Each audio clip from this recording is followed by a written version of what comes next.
All right, the point of this video is to quickly describe how to maintain electrical isolation in one of these relay modules. It's an optocoupler relay module, and how to maintain isolation between the control side, which is these 4 pins on the right, and the side that actually drives the relay, or the power side to the driving the relay, is on the left.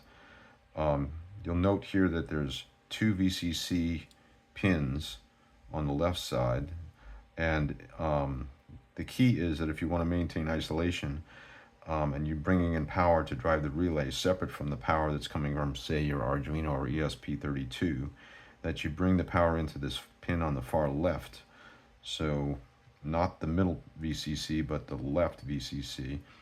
It turns out the middle VCC is connected to this VCC on the right, which would be voltage coming from your Arduino or ESP32, and that would enable you to use that same power to drive the relay. In this case, this is a 12-volt driven relay, and I've got a 5-volt or 3.3-volt ESP32, so not enough voltage to drive the relay, so I've got to come in with separate power in this particular relay module to do that.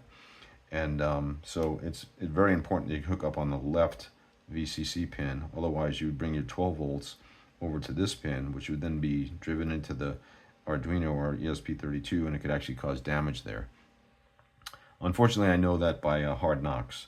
And if by taking a jumper, if you wanted to use, if this was a 5-volt relay module, if you wanted to use this same power, you could put a jumper here. That would take your 5 volts from your Arduino, bring it to this pin, and carry it over to here, which would then drive the relays. But this is a 12-volt system, so we need to come in with separate power. So I'm doing that. I've got a power supply connected. So here again, careful, hook up to the positive VCC on the left, far left pin, and then here we would have the voltage from our Arduino or ESP32, right, like that. And I've got 5 volts on the right, I've got 12 volts on the left, and then these leads are just coming to my multimeter. They're connected to the normally open side of this relay. So in order to drive this relay or close the relay, you just take this in 1 or in 2 pin to low or to ground. So I'm going to do that with this metal screwdriver. And okay, we've got to turn everything on. And here we go.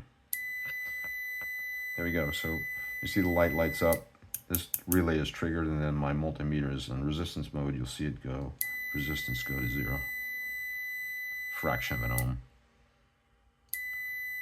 That's how this works, and the point of the video was just to be very cautious and careful that you hook VCC up to this far left pin, not the center one, if you want to maintain isolation between the control side and the power side that's driving the relay. All right, thank you for watching.